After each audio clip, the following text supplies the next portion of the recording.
बोला बोला देवघर वाले बाबा की।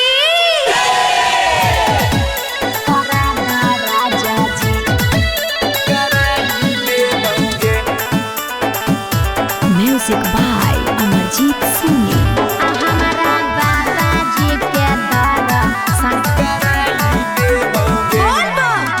देवा घर के मेला घुमा द राजा जी।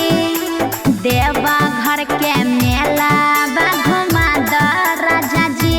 हमारा बाबा जी के दर्शन करा द राजा जी।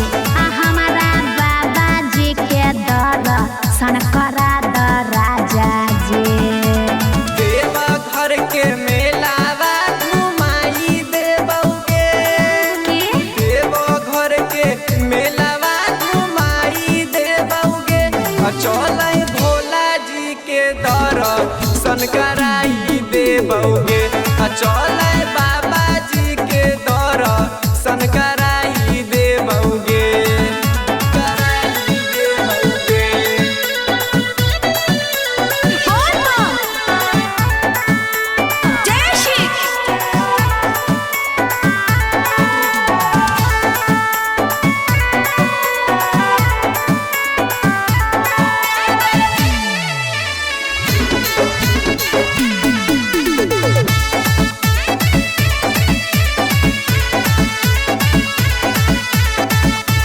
पिया हो देवा घर के नामी टिकुलिया ले राजा जी।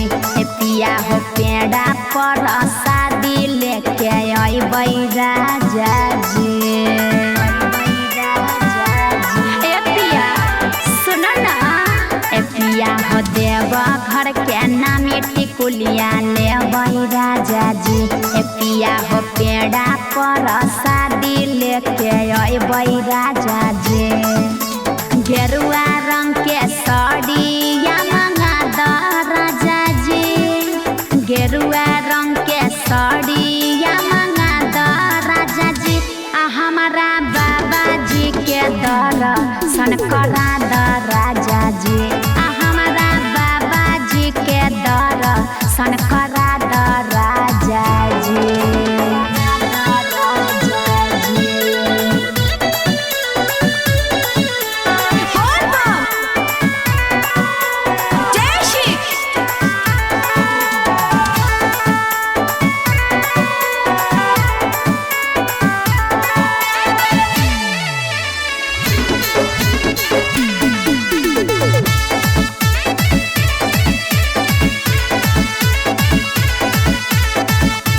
धानी के देवो घर के नामी टिकुलिया ले देबौगे। धानी के पेड़ा पर शादी सौदे किनी देबौगे।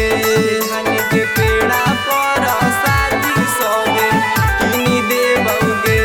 धानी के देवो घर के नामी टिकुलिया ले देबौगे।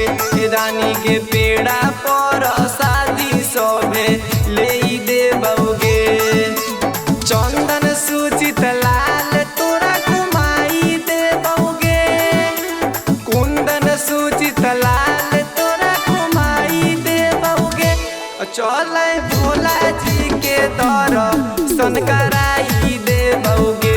चलै बाबा जी के दर्शन कराई